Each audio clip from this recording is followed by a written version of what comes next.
Woordskool, woensdag 18 Maart. Ons gaan vanaand so 'n bietjie verder praat ten opsigte van vryheid. Nou, ons het tot dusver gekyk na vleeslike vyande van vryheid. En nou gaan ons kyk, ons gaan nog 'n stapie verder vanaand met aflewering 10, deel 10, ten opsigte van geestelike vyande van vryheid. En dit is 'n baie interessante ding, ons gaan dit kort hou vanaand. Luister mooi uit. Die probleem met die meeste van ons is, wat vanaand hier sit, en wat na die materiaal sal kyk, is die volgende. Ek maak 'n stelling, jy kan met verskil, dis heeltemal in orde, maar die stelling vanaand gaan so: ons is nog nie dood vir sonde nie. Ons is nog nie dood vir sonde nie. Dit beteken, jy weet, 'n lijk is dood. Jy kan sy ledemate amputeer, jy kan hom sny, jy kan sy hart uithaal, jy kan met hom enige ding doen, hy voel niks. Hy is dood vir pyn, dood vir bewustheid, dood vir trauma, dood vir liggaamlike skok, hy is dood vir al dat, en sê my saam, hy is dood vir armoede, reën, koue, hy is dood. Niks het 'n effek op hom nie. Nou sê ons sê, as ons waag om te sê, dat Messia het vir ons gesterf, want ons het die geneigtheid om so 'n uitspraak te maak, dan beteken dit, hy het namens ons gesterf vir sonde. Is dit reg? So as jy dan nou dood is, dan is jy dood. Is dit reg? Maar ons lees ook 'n ander interessante gebeurtenis wat fenomenaal is. Mense kan dit soms nie in woorde skryf nie, of uitdruk nie. Messia het hierdie dood oorwin, en hy het in die plek daarvan ewige lewe gegee. So hier is nou die probleem. As ons dan nou nie sterf vir sonde nie, kan ons ook nie opgewek word in die lewe nie. Dis die konsep. So Messia sterf vir ons, maar hy staan ook op vir ons. So as ons dan nou nie sterf vir die sonde nie, kan ons nie die geskenk van die ewige lewe ontvang nie. Ons kan nie opstaan in hierdie, en dit is hoekom ons so sukkel. Ons sit met 'n interne probleem, 'n innerlike probleem, deurdat ons het nie 'n getuienis, fisies en geestelik, dat ons vir sonde gesterf het nie. Met ander woorde, sonde gee nie effek op my nie, maak nie saak hoe groot en hoe klein hy is nie, hoe intens hy is nie, hoe aangenaam en aantreklik hy is, maak nie saak met watter vorm hy na my toe kom nie, ek is vir sonde dood. Ons is nog nie daar. En dis ons probleem. So die ding maak dat ons nie in die vryheid wat Messia vir ons kom beding het, kan inbeweeg nie. Ons kan dit nie besit neem nie, ons kan dit nie leef nie, ons kan nie sing nie, ons is vas, ons is nie binne in hierdie vryheid nie. Hoekom? Want ons is nog nie dood vir sonde nie. So hierdie ding is natuurlik ook 'n geestelike ding, want onthou nou, jou liggaam is 'n instrument. Hierdie liggaam is regtig 'n instrument. Jy kan hom gaan loop toets. en is 'n fantastiese, veelsidige instrument. Want Vader het ons so gebou. Onder die vryheid en die gesag van Vader se Gees is hierdie liggaam 'n fenominale instrument. Ek meen, binne hom is ingebou al die gawes waarvan ons lees. Gesondmaking, profesie, kragte, ensovoorts, ensovoorts, ensovoorts. Hy het ongelooflike kragte wat binne hom lê, as hy wat is? As hy binne in die vryheid, onder die gesag van Vader se Gees is. Maar nou is die gawes nie weg nie. Is daar, is dormant, en wat hier gebeur is dat, omdat ons nie vir sonde gesterf het nie, beteken dit, dat hierdie gawes word weggehou, want hierdie gawes kan nie onder 'n sondige toestand funksioneer nie. En dis net daar waar ons probleem. So ons probleem ten opsigte van die onmiddellike omgewing waarbinne ons onsself bevind, hierdie omgewing wil hê dat daar kragte moet wees, daar moet wyshede wees, daar moet onderskeiding van gees wees en so meer. Maar dit kan nie in aksie gaan nie, omrede ons het nie 'n getuienis dat ons vir sonde gesterf het nie. Ons het nie so. En hierdie gawes van die Gees kan nie onder 'n sondige gesag, struktuur funksioneer nie. Vader sal nooit sy gawe so ondergeskik stel nie. Daar's nie 'n probleem nie. So al hierdie liegstories van ek is gedoop met die Heilige Gees. Vir my is dit 'n liegstorie. Daar sal natuurlik onderskeid wees. Ja, ek is die eerste om dit te erken, maar dis 'n algemene sê dan. So die Heilige Gees het gesê ons moet hier af.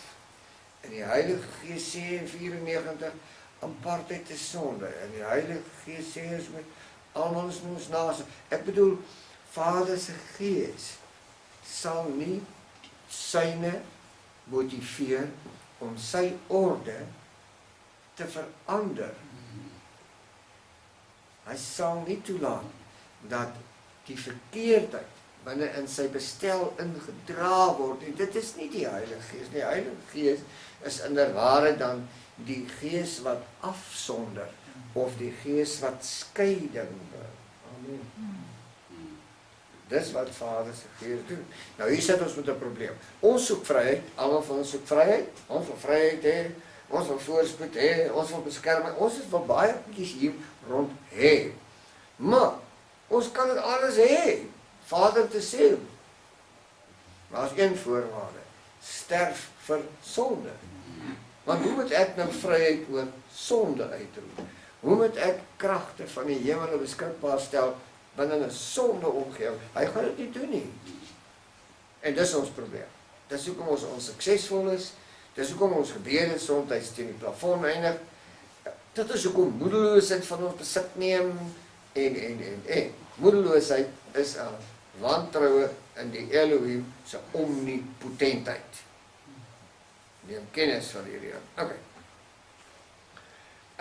As ons nie, ek wil dit graag weer herhaal, as ons nie sterf vir sonde nie, kom nou man, kom ons maak nou so. Jy kan dit in jou eie privaat tyd gaan doen. Maar jy moet eerlik wees, jy moet bloedstollend eerlik wees. Vat 'n stuk papier, gaan sit daar aan een kant, waar niemand jou pla nie, los jou selfoon by die huis, en dat niemand weet waar is jy nie, en dan vat jy nou hierdie papiertjie en dan skryf jy. Jy moet kwaad wees, want onthou nou, jy wil sterf vir sonde, is dit reg? En dan vat jy nou hierdie papiertjie van jou, dan skryf jy hom van bo af, jou sondes. Jy ken hulle by die naam, man, moenie sit en lieg nie. Jy ken hulle. Elkeen van ons ken ons sondes. Dan skryf jy hom nou so af, so onder mekaar, tot daaronder. Nou denk jy 'n bietjie kan jy begin sê, ek het nie gesterf vir die ding nie, ek het nie gesterf vir die ding nie, hierdie ding werk nog met my, hierdie ding sleep my rond, hierdie ding, jy kan self antwoorde gee oor hierdie ding. En dan kan jy daar 'n streepie trek en sê, Vader, ek kies vandag om deur die krag van die Gees begeleid te word. Om my te help dat ek 'n begrafnis kan hou. Ek gaan dood gaan hierso vir hierdie goed, my koning. U heerlikheid, u aangesig, die passie van u liefde is uitgehou oor hierdie goed. Ek kies om vandag vir hierdie goed dood te gaan. En dan kom die vryheid. Nie voor nie. Maar tensy ons dit doen, of tensy ons dit nie doen nie, dan beteken dit, ons kan nie die lewe ontvang nie. Ons kies dan die dood. Nou waar kry ons dit? Ons kry dit so ver terug is in Deuteronomium. In Deuteronomium, en ek wil myself korrigeer, daar kom ons kyk net gou 'n bietjie daar, Deuteronomium 30. Dat ons net gou hierdie dingetjie uitmaak met mekaar. Deuteronomium 30.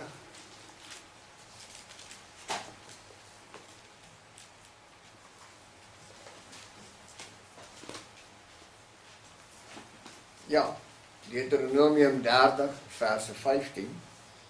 Kyk, ek het jou vandag voorgehou die lewe en die geluk en die dood en die ongeluk. Hy sê, kies dan die lewe en die geluk, dat jy kan leef, jy en jou nageslag na jou. So ons sit nou met 'n probleem, die lewe en die geluk kan nie ons deel wees as ons die dood en die ongeluk leef en kies nie. En dis ons probleem. So tot watter nut gaan ons wees vir vryheid, vir orde, vir vernuwing, as ons nie vir sonde gesterf het nie? Nou geen nut. Nou, ons het nou baie interessante ding gedoen. Ons is innerlik bewus daarvan dat hierdie sonde ding maak dit vir ons moeilik. En toe het ons mure om onsself kan bou. En hierdie mure noem ons die kettinge van wettisisme. Ons het vir onsself wette, reëls en regulasies en ordonnansies geskryf, boeke vol van hierdie goed, om ons te help dat die sonde so 'n bietjie onder beheer gehou kan word. En al hierdie goed het ons vryheid gesteel. Want dit is nie die krag van Messia nie. Ons mensgemaakte wette het nie vir ons vryheid gebring nie. Nie een nie. Ja. So ons moet kies, wat is dit wat ons wil hê? Wil ons in die vryheid van Messia wees, in die lewe, gelaai met geluk, of wil ons onder reëls en regulasies lewe, wat eintlik 'n muur om ons gebou het. Ons het gesê, ons gaan ons teen hierdie sonde beskerm met allerlei wette en goedjies en dinge en doen. Nou vertel die ou tannetjie vir ons daar in Vogwel laas Saterdag. Sy het oud geword in die Katolieke kerk. Pragtig ou, dierbare ou, edel tannetjie, sy is 87. En nou vertel sy vir ons goed wat ek nie weet het nie, en ek het nou geskit oor die ding. Sy sê, hierdie ronde broodjie, die Eucharist, jy mag nie in hom vat nie, jy is onrein. Jy steek jou tong uit. Dan sit die rein priester om daar op jou tong. En die ding mag nie aan jou tande raak nie. Want as hy aan jou tande raak, is daar 'n vloek oor jou. Sulk goed. En toe ek haar vertel van die verbondsmaal, toe sit sy in huil. Hulle het haar besteel 'n hele lewe lang. want dit is reëls en regulasies en goedjies wat gedoen is, wat met Messia niks te maak. Sy het geen vryheid gehad nie, sy het altyd 'n vrees gehad vir die verbondsmaat, sy moet haar tong mooi hou, en sy moet stil wees, dat die rein priester die dingetjie daar op haar tong kan neersit, en dan moet sy hom invat, sonder dat hy aan haar tande raak, en aan. Wat 'n verskriklike besigheid. Dit het 'n muur gebou tussen ons en Messia. 'n muur. Hierdie mure is selfdissiplines wat oorloop in hordes, wettetjies en regulasies en ordonnansies en al hierdie goedjies het ons gebou en neergeskryf om te help om Vader se gebooie in stand te hou. Ongelooflik. En langs die pad het hierdie verordeninge wat ons geskryf het, meer krag begin dra as Vader se gebooie. En toe ons dit begin doen, toe is die sonde eintlik nou 'n halsnoer wat ons elke dag om ons nek hou. En ons is nie in die vryheid van sy krag en in sy heerlikheid. Nou, kom praat ons oor hierdie goed. Ons praat daaroor dat die Satan begelei ons om kamma sonde te beveg deur allerlei reëls en regulasies op te stel. En dit laat ons goed voel, sê man, ons het dan nou 'n paar goed in plek wat sonde by die agterdeur uithou. Maar ons is nie in vryheid nie. Ons is nie in die lewe nie. Ons is nie in die geluksomgewing van sy majesteit nie. Nou, albei van ons voete sit in die slaghuister van wettisisme. Albei ons voete. En dan mense moet 'n paar stellings maak. En die eerste daarvan is, ons is nie dood vir sonde nie. 2, omdat dit die toestand is ons in 'n geknelde toestand. Ons is nie vry nie. Nou goed. Luister na hierdie kosbare uitspraak van Messia in Johannes 6, die 63ste versie. Dit is baie belangrik dat ons hierdie teksvers vanaand net so 'n bietjie uitmekaar uithaal.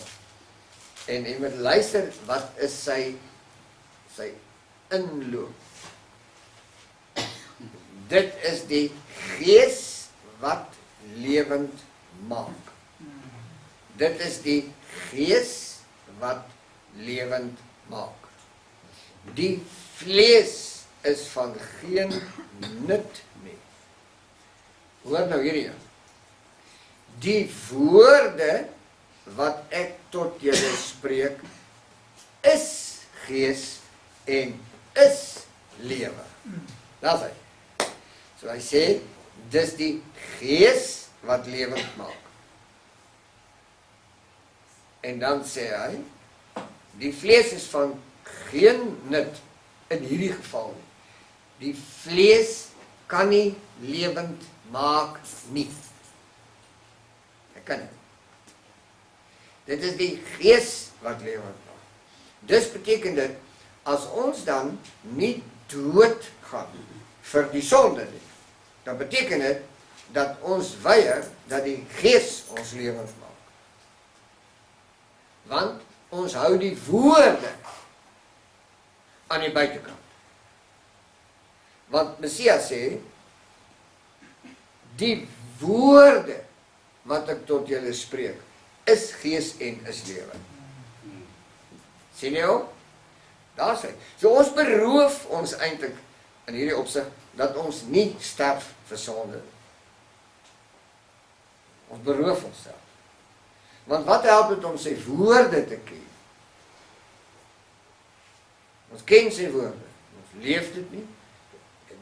En dit is nie kragtig in ons lewe nie. Om 'n eenvoudige rede dat ons is nie dood vir sonde nie. Ekskuus, ek gaan nou oor en oor vanaand vir u sê, ons moet hoor, wat is met ons? Dit beteken nie jy's 'n gedoemde mens nie. Dit beteken nou nie, jou boek is uit die naam, jou naam is uit die boek van die lewe geneem, nie, ekskuus. Dit is onsinnig om so te dink. Al wat ons sê is, die Satan weet mos, dat die kinders van Vader, moet mos homself troos, met allerlei wette en goede en dinge en doen, maar hy bly in die sonde en hy kom nie vry. Hy weet dit mos. Nou, sonde kan nie oorwin word deur die intellek. Nie deur fisiese krag nie, en ook nie deur jou verstand nie. Kan nie. Ons moet tot die besef kom, dat ons het iets anders hier nodig. Ons het nodig, om deur die gees van Vader ingevul te word. Dat word die krag en die autoriteit. En dit beteken, dat binne in hierdie autoriteit, en die sonde geen effek op my. Geen. Nou, hoe word het gedoen? Hebreërs 3:13. Hebreërs 3:13.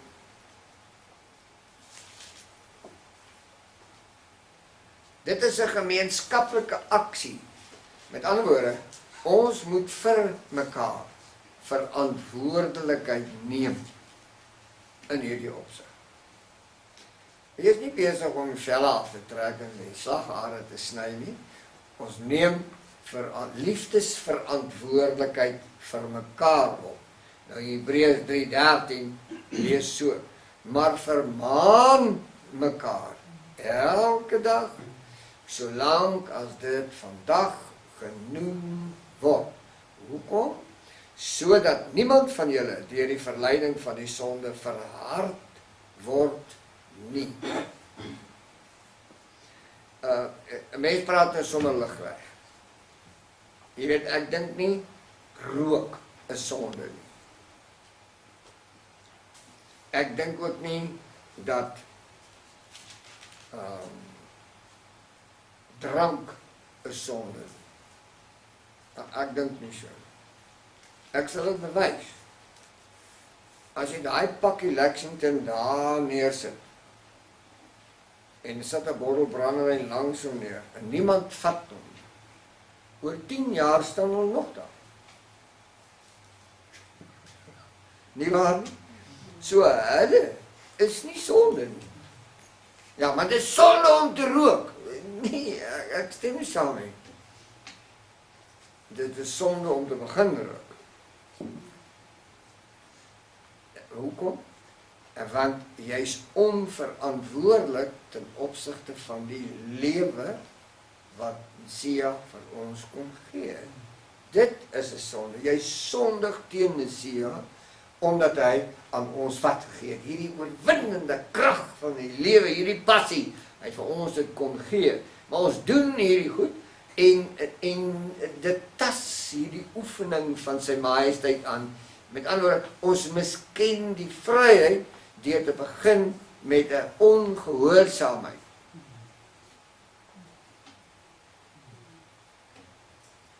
Die ding klits natuurlik 'n mens om, maar hoor nou, wat sê vers 14 van Hebreërs 3, want ons het deelgenote van Messia geword. Nou vra ek nou die vraag.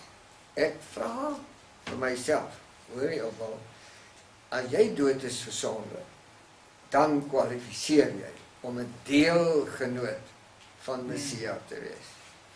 As jy nie vir sonde dood is nie, as jy nie 'n deelgenoot van Messia nie, moenie vir jouself lieg nie.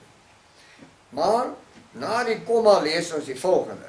As ons net die begin van ons vertroue tot die einde toe onwrikbaar vashou. Nou hier is nou die ding. Omdat hierdie sondige impuls en die goed wat hier om ons is aan die gang is ons vertroue soms die eerste ding wat hier sneeuw. Kom geliefde, ons mag nie lieg nie. Alleen in jou hart is 'n sonde, want dis die Satan se goed. Dit mag nie daar wees nie. Ons vertrou ons Vader met 'n wit, warm vertroue en ons hou dit in stand. En as ek sien my boetie of my sussie of 'n jong dogter of 'n jong man om my struikel onder hierdie ding, wat doen ek? Ek vermaan hom, ek sê nee, jy kan nie. Jy tas jou eie heerlikheid aan as jy in 'n wantroue gaan. As jy goed uitspreek, wat daarop neerkom dat die Elohim eintlik kragteloos is. Dit is 'n verskriklike oortreding.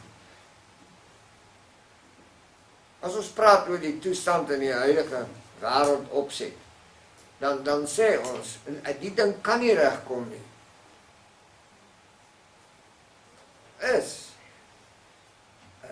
Kom ons sê iets anders. Die Elohim gaan alles wat nie kan regkom nie. Hier brand. Hy soek dit nie hier nie. Hy soek net dit hier wat kan regkom. Hoe klink dit? Positief, né? So ons moet oppas hoe ons woorde dan nou hier inspat. Sonde is ons vryheid wat Messia vir ons kom gee, met bloed gekoop het, sy grootste vyand. Sonde tas ons vryheid in Messia aan. Johannes 8:32 sê julle sal die waarheid ken en die waarheid sal julle vry maak. Korrek? 4 versies aanstaan daar, as die Seun julle dan vrygemaak het, sal julle waarlik vry wees. Ek neem dit aan, want hy doen alles volmaak, want hy's 'n volmaakte Elohim. Nou wil ek net weet, hoekom is ons nie waarlik vry nie? Net een antwoord, die ou storie wat ek die hele aand hier sing, ons is nie dood vir sonde nie. Dit is so eenvoudig, soos wat dit is. Gaan skryf jou sonde neer en kry klaar daarmee. Vader, het geen behaal in die goed nie. Hy gaan jou ook nie, hy gaan jou nie wegjaag nie, hy gaan jou nie omklits nie, hy gaan nie 'n vloek oor jou uitspreek nie, gaan nie. As jy kom, maak hierdie saak uit. Kry klaar met die goed, dit is nie deel van my nie.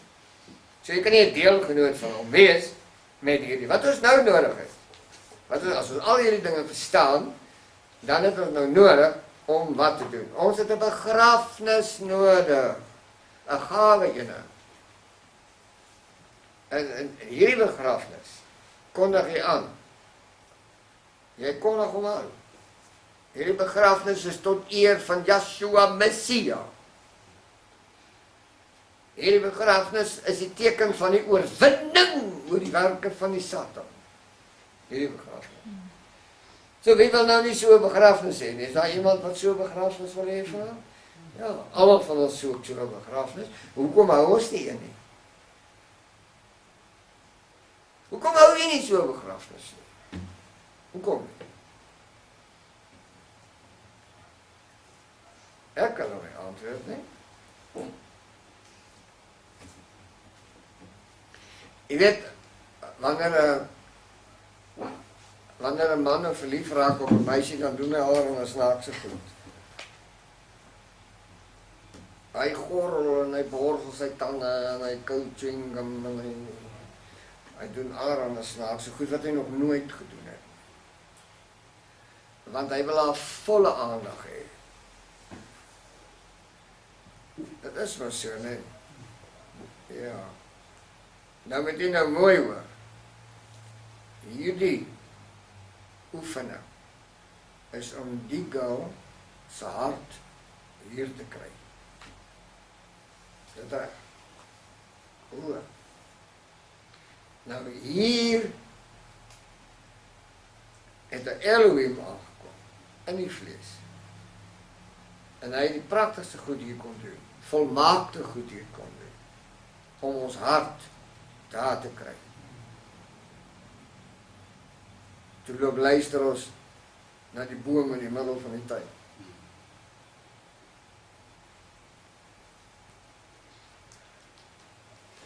Ons is verloof aan hierdie toestand. En wanneer 'n meisie dan haar hart gee, en dan sê hy, sal jy met my trou? Ja. En dan het haar 'n verloofringetjie wat daar aan die vinger kom. Dit sê, ek is verloof. Reg. Kom ons kyk vanaand mooi eerlik. Die Satan weet, as ons aan Messia verloof is, het hy die stryd verloor. Maar nou sê ons is aan Messia verloof. Ons erken al hierdie mooi dinge, maar ons is nie dood vir die sonde nie. Weet jy wat is dit? Oorspel. Want die sonde kom van die ander minnaar af. So hy wil jou afvry van Messia. En hoe doen hy hom? Hy doen hom met die lekker kry van die vlees. En dan kies jy teen die vryheid, jy kies teen die gees. En dan word jy in oorspel veroordeel.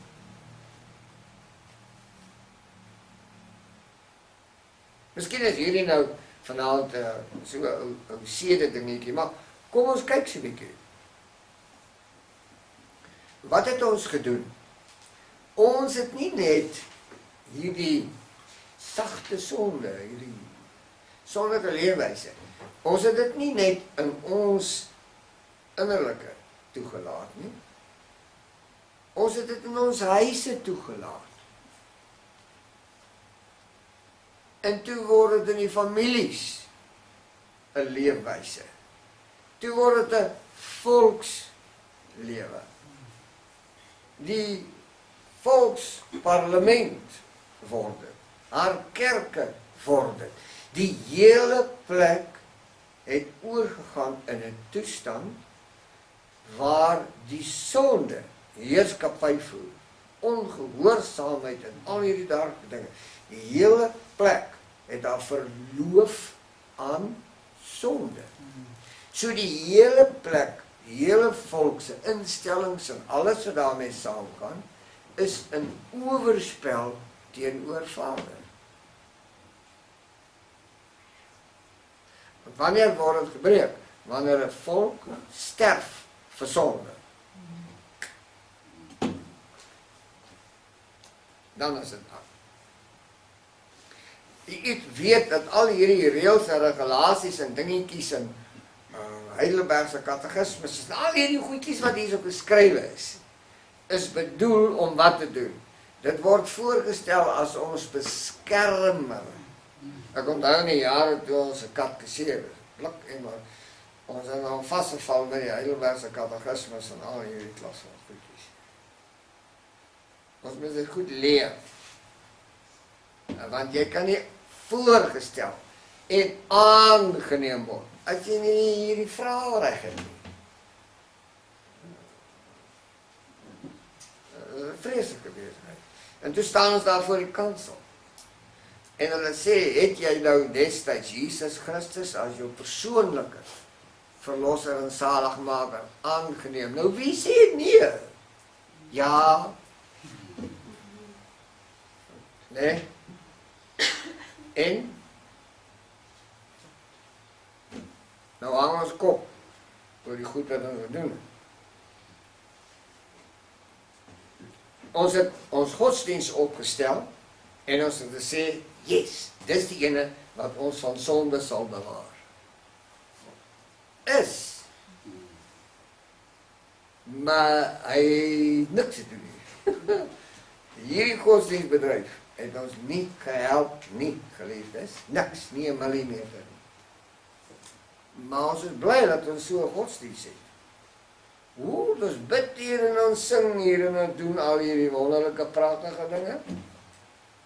Maar ons is nie dood vir sonde nie. Okay. Na al die eeue en na al die trauma deur die geslagte heen wat verby is, vind ons uit dat al hierdie goed wat ons opgerig het is impotent, onmagtig. Ons het ons die hele tyd besig gehou met 'n ding wat ons nie vry maak van sonde nie. Ons het gedink ons is vry. Nie waar nie? Ja. 'n netjiese ding, 'n geel wortel, wat die Satan voorgehou het, en wat het ons die hele tyd? Dood en ongeluk, dood en ongeluk, dood en ongeluk, dood en ongeluk. Kom, praat my saam, dood en ongeluk. Vir eeue hou dit nou al so. Hoekom? Want ons het 'n ding opgerig vir onsself, en ons sê, dit is waarlik vryheid. Maar ek hoor die boek sê, as die Seun jou vrygemaak het, sal jy waarlik vry wees. So ons het nie daarin geslaag nie. Hoekom? Want al hierdie goed wat ons gedoen het, is kragteloos. Dit het nie gewerk nie. Kom aan, geliefdes, kom ons wees eerlik. Dit het nie gewerk nie. Al ons goed wat ons opgestel het nie gewerk nie. Maar die ding wat ons aangehang het, is 'n pragtige woordjie. Jy kry mos mans, hy hou daarvan om soos 'n vrou aan te trek. Grimering en 'n pruik en hoë hakskoene en al die ander magouries wat nodig is. Hy hou daarvan. En in Afrikaans, in hierdie pragtige boeretaal, het die manne 'n naam gebou vir so 'n man. Hulle noem hom 'n fopdosser. 'n fopdosser. Die mans vang hom uit nie, die vrouens vang hom. Maar hy is 'n fopdosser. Nou, kan ek stout wees vanaand, maar ook in sprankelende opgewondenheid.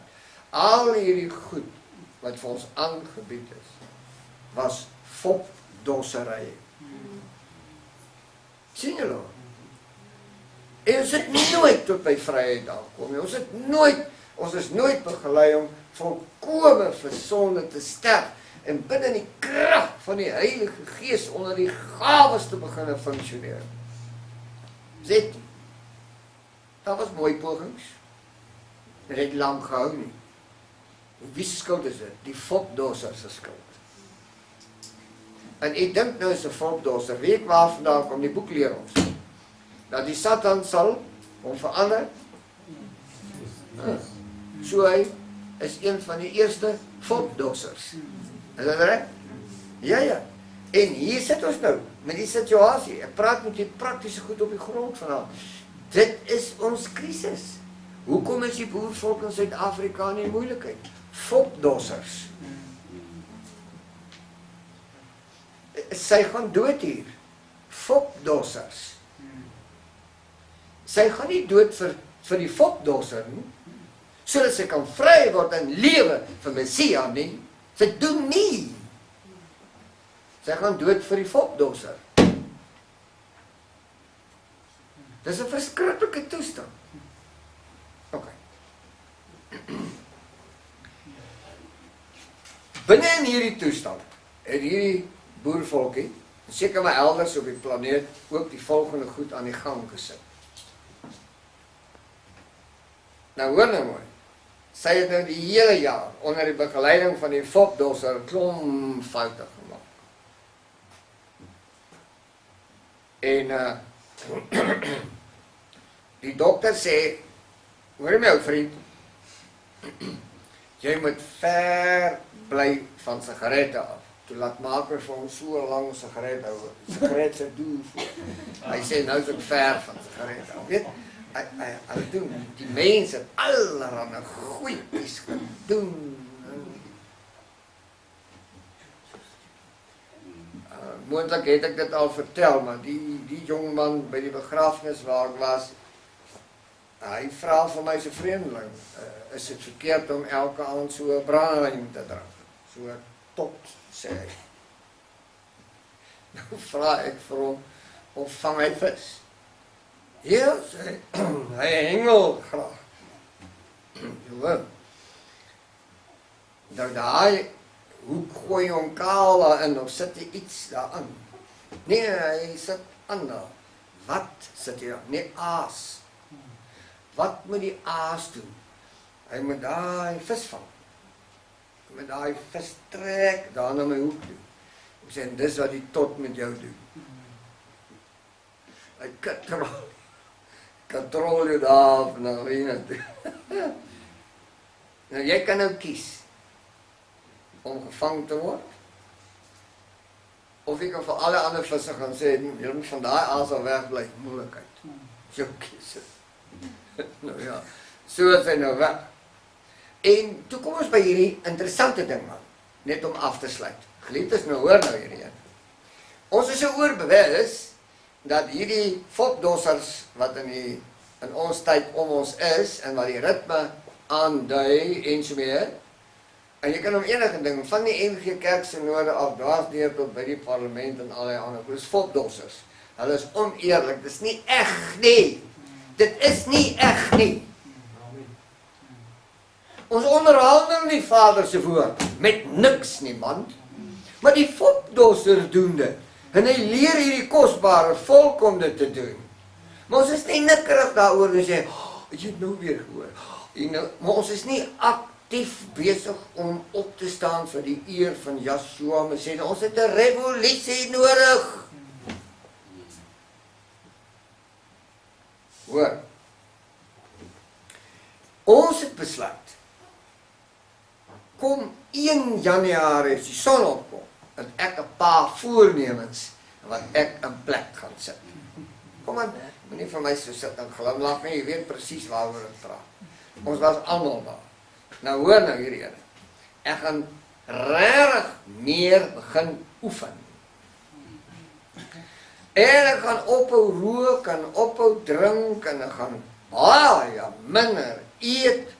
Ek gaan baie meer goeie boeke begin lees.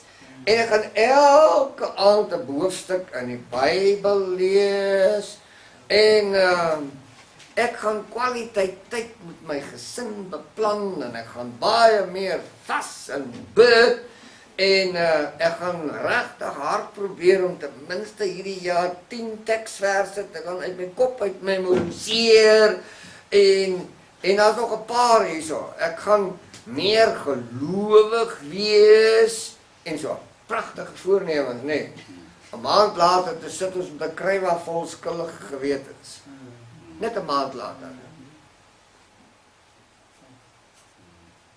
Weet jy wat sê ek vir julle?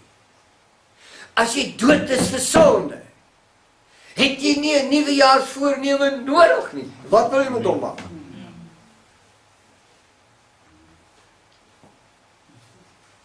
Dis lekker.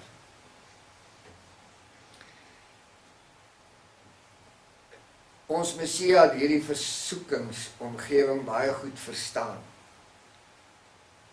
Want hy het in alle opsigte gelyk geword aan die vlees. En ons sien hom, hy sit daar in Judas, in die 24ste versie. Judas het net een hoofstuk. Verse 24, hoor hoe mooi sê. Aan hom nou wat magtig is om julle van struikeling te bewaar, en julle sonder gebrek voor sy heerlikheid te stel met gejuig. Klink vir lekker. Ons kom daar aan met 'n gejuig. Dis my dierbaar, kosbaar. En 35 versie aan die alwyse Elohim, ons verlosser, kom toe die heerlikheid en die majesteit en die krag en mag, nou en tot in alle ewigheid. Hoekom? Hy is die leidsman en die rigter. Dus, wat sê Hebreërs 2:18? As jy dink, hy is nie die mees bekwaamste om ons te begelei om te sterf vir dood te wees vir sonde nie. Kom ons hoor wat sê Hebreërs 2:18. Want deurdat hy self onder versoeking gelei het, kan hy die help wat versoek word. Hoor. So ek sien nou, hier is 'n bekwame leidsman, 'n bekwame rigter, 'n bekwame raadgewer, 'n volledige Here. En is dit nie tyd om al hierdie mensgemaakte goed waarin ons verval het? Is dit nie tyd? Hierdie tuisgemaakte kitsoplossings wat ons so gebou het. Is dit nie tyd om die goed saam te begrawe nie? Is dit nie tyd om dit saam te begrawe nie? Ja, hoekom nie? Gaan net 'n oorwinning bring in alle opsigte. Want wat het ons vanaand nodig?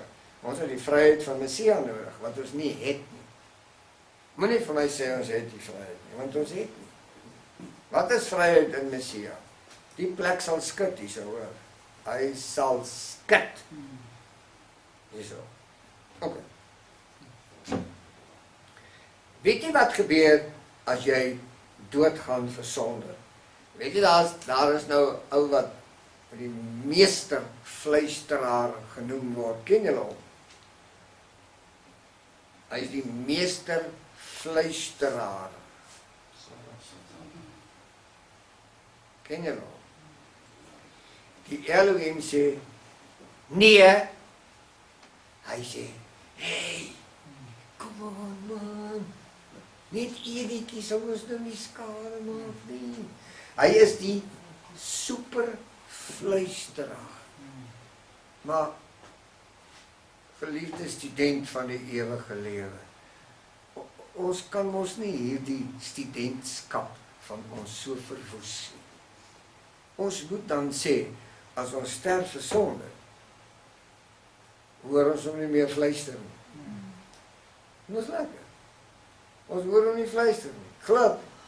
Sy stem is uitgedoof. Sagaria 4 vers 6, en ons sluit daarmee klaar af. Sagaria 4 vers 6. Dit is die woord van Majesteit Jahwe en aan Serubabel. Serubabel. Hoor wat sê hy, naamlik, nie deur krag of deur geweld, maar deur my gees, spreek die Elohim van die leeskade. 'n Slotverhaaltjie. Ken julle die mitologiese verhaal van Ulysses? Daar was 'n eiland. En wanneer hulle met hulle bote destyds daar verbygevaar het, het hulle hierdie verskriklike mooi sang gehoor. Ongelooflike mooi sang. En dan draai hulle van koers af, dan ry hulle op die geluid van hierdie sang af. En dan beland hulle op die rotse. Maar daar op die eiland het kannibale gebly. So hulle sing skrikkelik mooi. En as hierdie ouens daar verongeluk, dan kook hulle sop van hulle en eet hulle op. Dit is nou die mitologie. En op 'n dag, toe besluit hy gaan 'n ding doen. Hy laat hom aan die maspaal vasmaak. En hy druk kerswas in sy ore, dat hy nie daai musiek kan hoor nie. En blind op hom, dat hy dit kan sien. En toe is die kaptein, nou die ou wat nie die instruksies kan gee nie. Maar toe die stuurman met boot en al, daar na hierdie eiland toe, op die rotse, en toe eet die kannibale hulle by die dien. So wat is die storie? Die storie is, moenie van koers af gaan nie, al klink dit hoe lekker. Die ding gaan jou eet dan. En so meer.